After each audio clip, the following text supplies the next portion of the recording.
Leonidas जो एक Spartan थे, इस वार को लीड कर रहे थे। उनको पता था कि हम इतनी बड़ी आर्मी को फेस नहीं कर पाएंगे, इसलिए उन्होंने अपनी मैक्सिमम सोल्जर्स को तकसीम कर दिया। दूसरी तरफ से जाकर अलग स्ट्रेटेजी से अटैक करने के लिए कहा और अपने साथ सिर्फ 300 स्पार्टन्स और 700 थेस्पियन सोल्जर को लेकर पर्शिया के रास्ता रोकने लगे। ऐसा कहा जाता है कि 700 थेस्पियन सोल्जर्स ने तो सरेंडर कर दिया, मगर ये 300 स्पार्टन्स सरेंडर नहीं कर रहे थे और अपनी मौत तक लड़ते रहे।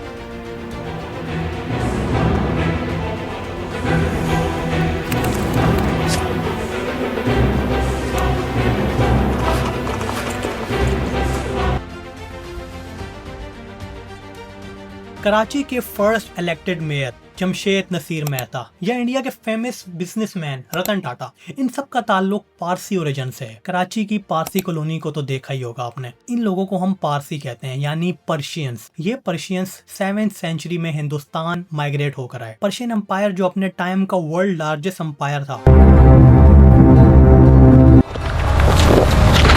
वो ईस्ट में सिंध रिवर, वेस्ट में नाइल रिवर और नॉर्थ में ग्रीस तक फैला हुआ था। 500 से 300 बीसी तक इसने पूरे मिडल ईस्ट को कंट्रोल किया। 500 बीसी यानी हजरत ईसा के पैदा होने से 500 साल पहले। इन्होंने दुनिया को बहुत कुछ सिखाया, जैसे local self government, democracy, religious tolerance, human rights, weight और लेंथ का स्टैंडर्डाइजेशन और बेटर रोड्स। एक ऐसे एरा में जब उनके आसपास के सभी जगहों पर स्लेव कल्चर बहुत कॉमन था। पर्शियन एम्पायर में एक भी स्लेव नहीं था। वहां पर उस जमाने में आदमी और औरत को इक्वल राइट्स दिए जाते थे, जबकि उनके पैरेलल ग्रीक सिविलाइजेशन और रोमन सिविलाइजेशन में भी औरतों को उतने राइट्स नहीं दिए जाते थे। और सबसे इम्पोर्टेंट बात, अगर पर्शियंस ना होते तो आज हम लंबी रेस को मैराथन ना बोलते, जो कहानी मैं इस वीडियो के आखिर में बताऊंगा। हिस्ट्री बुक्स में या गूगल पर, विकिपीडिया पर, कहीं पर भी आपको पर्शियन एम्पायर वर्ड नहीं मिलेगा, क्योंकि आपको मिलेगा एचेमेनिड एम्पायर, क्योंकि एचेमेनीज दादाजी था साइरस का और उनकी फैमिली ट्री को एचेमेनिड एम्पायर बोला जाता है। साइरस ने जब मेसोपोटामियन सिविलाइजेशन के अलग अलग सिटीज को कैप्चर करके एक साथ मिलाया तो उसने बहुत बड़े बड़े चेंजेस किए। उन सब में सबसे पहला और सबसे इम्पोर्टेंट चेंज था स्लेव कल्चर को खत्म करना। मेसोपोटामिया में स्लेव कल्चर काफी कॉमन था। स्लेव से काम करवाया जाता था और उन पर ओनरशिप ली जाती थी। आदमी और औरतों को इक्वल राइट्स नहीं दिए जाते थे। साइरस ने इसे खत्म किया। स्लेव कल्चर पूरी दुनिया से अबॉलिश हुआ और वुमेन्स को इक्वल राइट्स मिलने लगे। साइरस जूइश लोगों में भी बहुत फेमस था, क्योंकि बेबीलोन में कई सारे जूइश स्लेव्स थे जिनको साइरस ने आजाद करवाया और इनको वापस यरूशलेम भेजा, जहां जाकर उन्होंने अपने सिनेगॉग को दोबारा से बनाया। उस जमाने का एक बहुत पुराना क्ले आर्टिफैक्ट है जिसे साइरस सिलेंडर बोला जाता है। इस सिलेंडर पर साइरस के कई सारी पॉलिसीज, टीचिंग्स, उसके रूल्स लिखे हुए हैं। इस डॉक्यूमेंट को पूरे वर्ल्ड में widely world first human right charter बोला जाता है। ये डॉक्यूमेंट बताता है कि साइरस के कल्चरल इंक्लूजन को, उसके ह्यूमन राइट्स की वैल्यू करने को और रिलीजियस टॉलरेंस को। साइरस के अंदर पर्शियन रूल की खास बात यह थी कि जिन भी सिटीज को वो कॉन्कर करता था वहां कभी अपने कस्टम नहीं फैलाता था। हर एक सिटी को, हर एक ग्रुप को, हर एक कम्युनिटी को ये इजाजत दी थी कि वो अपने कस्टम्स फॉलो करे, अपना रिलीजन अपने तरीके से और एक इंक्लूसिव वे में एक बड़ा अंपायर का पार्ट बन सके, अपने कस्टम को वैल्यू करते हुए। और यही एक बहुत बड़ा प्रैक्टिकल फैक्टर था जिस वजह से पर्शियन एम्पायर काफी स्ट्रॉन्ग होता गया, क्योंकि वहाँ कोई रिबेलियन नहीं हुआ और पर्शियन एम्पायर की इन्हीं पॉलिसीज की वजह से रूल काफी स्मूथ रहता था और पूरे एम्पायर में पीस रहता था। इसीलिए उन्हें साइरस द ग्रेट भी बोला जाता है। साइरस द ग्रेट का रूल 559 से 530 BCE तक चला, जिसके बाद आया उनका बेटा कैम्बाइसिस। कैम्बाइसिस ने इजिप्ट पर अटैक करके नाइल रिवर के आसपास एक बड़ा एरिया पर्शियन एम्पायर में शामिल कर लिया, मगर वॉर के जख्मों की वजह से वो ज्यादा दिन तक जिंदा ना रह सका और सिर्फ 8 साल बाद 522 BCE में आए famous king Darius one. Darius one का टाइम ऐसा था जिस वक्त पर्शियन एम्पायर ने अपना मैक्सिमम एरिया कवर किया और उनके वक्त में पर्शियन एम्पायर अपने पीक पर था। ईस्ट में सिंध रिवर, वेस्ट में इजिप्ट तक और नॉर्थ में ग्रीक सिविलाइजेशन के बॉर्डर तक दारियुस ने अपना एम्पायर फैलाया। दारियुस वन की भी साइरस की तरह कई सारी यूनिक बातें थी। उनका किंगडम काफी स्टेबल था। सबसे पहला तो उनकी मल्टी कैपिटल अप्रोच। उनके एम्पायर में एक कैपिटल नहीं था, एक सेंटर ऑफ पावर नहीं था, बल्कि उन्होंने अपने एम्पायर के अंदर छोटे छोटे एरियाज डिवाइड रखे हुए थे, जिनकी वजह से कैपिटल बना हुआ था। उनके एम्पायर के छोटे छोटे एडमिनिस्ट्रेशन डिवीजन थे, जिनको सेट्रेपीस बोला जाता था। हर एक रीजन का एक सेट्रेप यानी गवर्नर हुआ करता था। पर्शियन एम्पायर में टोटल 20 से 30 सेट्रेपीस हुआ करती थी और हर एक सेट्रप को ऑटोनॉमी दी जाती थी अपने रिलीजन और अपने हिसाब से चलाने की, और साथ ही एक सेंट्रल मॉनिटरिंग भी हुआ करता था। इन सेट्रप्स की रिस्पॉन्सिबिलिटी हुआ करती थी कि अपने एरिया में लॉ और ऑर्डर को मेंटेन करें, टैक्सेस कलेक्ट करें और सेंटर तक पहुंचाएं। बदले में सेंटर इनके लिए रूल्स बनाता, इनको गवर्न करता, इनको मिलिट्री प्रोटेक्शन देता, क्योंकि हर जगह का अलग अलग रूल, अपने अलग कस्टम हुआ करते थे। एक तरह से देखा जाए तो किंग दारियुस I ने एक फेडरल गवर्नेंस सिस्टम को इन्वेंट किया था, जो आज भी एक सबसे इफेक्टिव मेथड है जिन कंट्रीज का एरिया बड़ा है, फॉर एग्जांपल यूएसए, जहां पर एक सेंट्रल गवर्नमेंट होती है और कई सारी लोकल सेल्फ गवर्नमेंट्स होती हैं। इसके अलावा किंग दारियुस I का एक मोन्यूमेंटल अचीवमेंट था रॉयल रोड। इन्होंने पूरे एम्पायर में ट्रेवल, कम्युनिकेशन और ट्रेड को फैसिलिटेट करने के लिए 2700 किलोमीटर लंबी रोड बनाई। ये रोड एशिया माइनर में सर्दी से लेकर पर्शिया की सिटी सूसा तक जाती थी। ये रॉयल रोड का नेटवर्क ईस्ट में जाकर चाइनीज सिविलाइजेशन के बनाए हुए सिल्क रोड से जाकर मिलता था, जिससे चाइना और यूरोप के दरमियान ट्रेड हो सकता था। और इस रोड से न सिर्फ ट्रेड इंक्रीज हुआ, बल्कि उस टाइम का सबसे एडवांस पोस्टल सिस्टम भी डेवलप हुआ। सूसा से सेड्रिस तक के रोड की वजह से 90 दिन का फुट ट्रेवल 7 से 9 दिन में घुड़सवार ट्रेवल कर लिया करते थे, और इस वजह से एक जगह से दूसरी जगह खत भेजना बहुत आसान हुआ करता था। पर्शियन एम्पायर में कई सारी इंपॉर्टेंट इंफॉर्मेशन जैसे दुश्मन का अटैक होना या फिर मिलिट्री की प्लानिंग होना, और ना सिर्फ आर्मी, पर्शियन एम्पायर के पास एक बहुत ही मजबूत पोस्टल डिलीवरी सिस्टम था जिसका यूज कॉमन आदमी भी किया करते थे। ग्रीक हिस्टोरियन हेरोडोटस ने इनकी पोस्टल सर्विस के लिए लिखा है कि इनके जान पोस्टमैन को ना तो बर्फबारी रोक सकती है, ना बारिश रोक सकती है और ना गर्मी रोक सकती है। दारियुस I ने इसके अलावा ट्रेड को स्टैंडर्डाइज करने के ऊपर भी बहुत काम किए। इन्होंने वेट,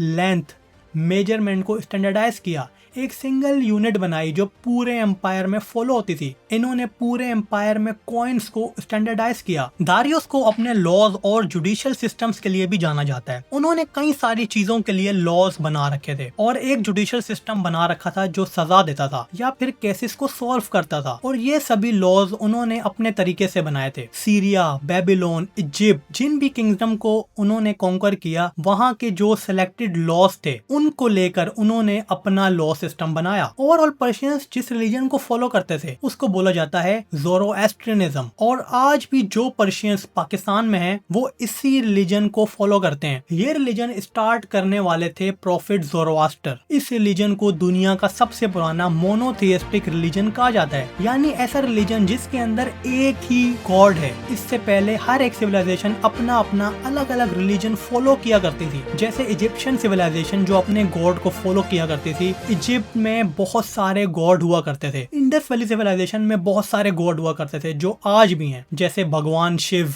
भगवान Vishnu, Brahma, Ganesh etcetera. Greek civilization, Roman civilization, सबके अपने अपने मेथोलॉजी हैं जिनके अंदर बहुत सारे गॉड्स हैं। मगर पर्शियन एम्पायर में जो ज़ोरोएस्ट्रियनिज्म था वो मोनोथियस्टिक रिलीजन था। इस रिलीजन ने पहली बार कॉन्सेप्ट दिया खुदा और शैतान का, यानी गुड एंड इविल, अच्छाई और बुराई दोनों एक साथ को एग्जिस्ट कर सकते हैं। अब हालांकि ज़ोरोएस्ट्रियनिज्म पर्शियंस का ऑफिशियल स्टेट रिलीजन था, मगर कभी भी किसी भी पर्शियन एम्पायर के आदमी को इस रिलीजन में कन्वर्ट करने के लिए फोर्स नहीं किया जाता था, और कभी भी इन्होंने अपना रिलीजन दूसरों पर नहीं थोपा। इनफैक्ट पर्शियन एम्पायर की सबसे बड़ी खूबी थी उनके रिलीजियस टॉलरेंस और सभी रिलीजियंस को एक जैसा रिस्पेक्ट देना, और कहीं ना कहीं इसका रीजन ज़ोरोएस्ट्रियनिज्म के कुछ रूल्स भी हैं। आज भी जो पारसी रिलीजन्स हैं उसमें आउटसाइडर अलाउ नहीं है। अगर कोई Parsi person non Parsi person से शादी कर लेता है तो उसे अपना पारसी रिलीजन छोड़ना पड़ता है, ना कि वो नॉन पारसी बन जाता है। इसीलिए आप देखेंगे कि कराची में पारसियों की पॉपुलेशन कम होती जा रही है, क्योंकि पारसीस अलग रिलीजन में शादी कर रहे हैं, जिसकी वजह से पारसीस खत्म हो रहे हैं। तो अब चलिए पर्शियन एम्पायर के बारे में अच्छी अच्छी बातें तो बहुत हो गई, बहुत डेवलपमेंट की बातें हो गई। अब कोई सीरियस बातें करते हैं। सब कुछ पीसफुली से चल रहा था, मगर 499 BCE के आसपास Persian empire neighbour Greek empire के अंदर होने लगे कॉन्फ्लिक्ट। ये कॉन्फ्लिक्ट बहुत फेमस हैं। इनमें कई सारी स्टोरीज हैं जिनसे कई सारी कहानियां, किस्से,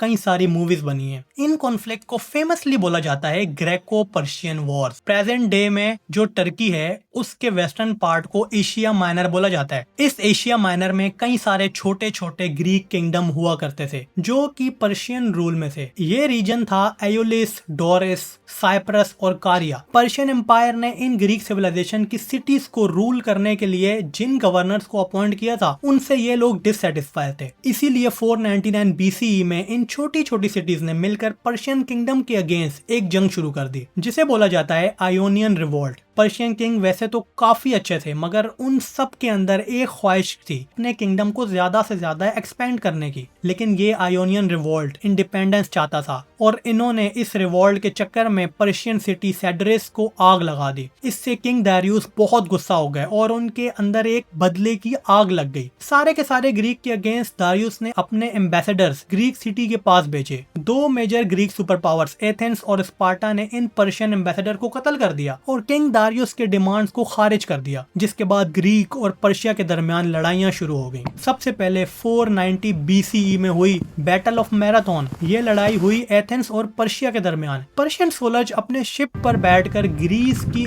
ईस्ट कोस्ट पर आए और एक जगह है जिसका नाम था मैराथन। यहाँ पर पर्शिया और एथेंस के सोल्जर आपस में लड़ने लगे मगर सरप्राइजिंगली पर्शियंस की एक बहुत बड़ी आर्मी होने के बावजूद एथेंस की छोटी सी आर्मी ने पर्शियंस को हराना शुरू कर दिया। पर्शियंस को जब लगा कि उनकी हार लाजमी है तो वो अपनी शिप्स की तरफ भागने लगे और अपनी शिप्स को डाइवर्ट करके एथेंस की तरफ ले जाने लगे जो ग्रीक की वेस्ट कोस्ट पर लोकेटेड है। अब एथेंस के सोल्जर इस लड़ाई में डायरेक्ट जीत चुके थे, ये उनको पता था, मगर जो एथेंस के मैनेजमेंट थे उनको ये नहीं पता था कि लड़ाई का आउटकम क्या निकला है। अगर पर्शियंस अपने शिप से एथेंस तक पहले पहुंच जाते और वहां पर अपनी विक्ट्री डिक्लेयर कर देते और उनको कहते कि आप सरेंडर कर दो, तो शायद एथेंस का मैनेजमेंट सरेंडर कर देता। इसीलिए मैराथन से एक मैसेंजर जिसका नाम फिडिपाइड्स था उसने मैराथन से भागना शुरू किया और सीधा जाकर एथेंस में रोका।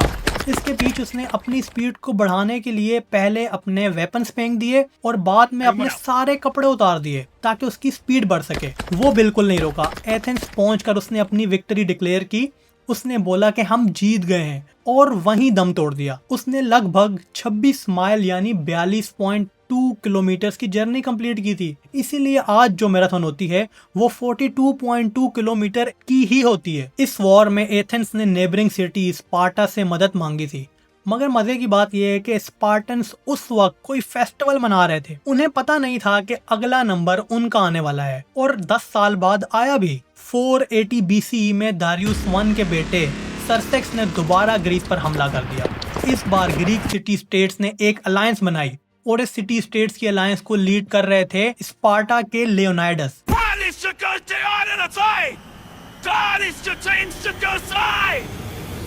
इनके पास सिर्फ 7,000 सोल्जर्स जबकि पर्शियन लगभग 1,30,000 सोल्जर्स लेकर आए थे।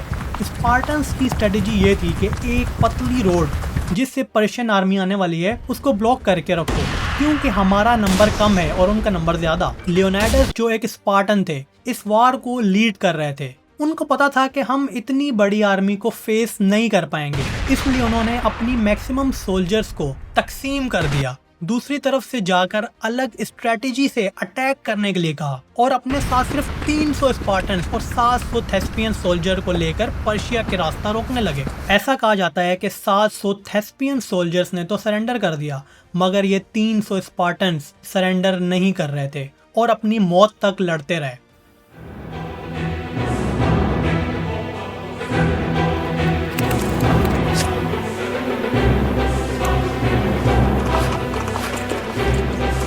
और इस कहानी पर बनी एक फेमस मूवी है जिसका नाम है 300।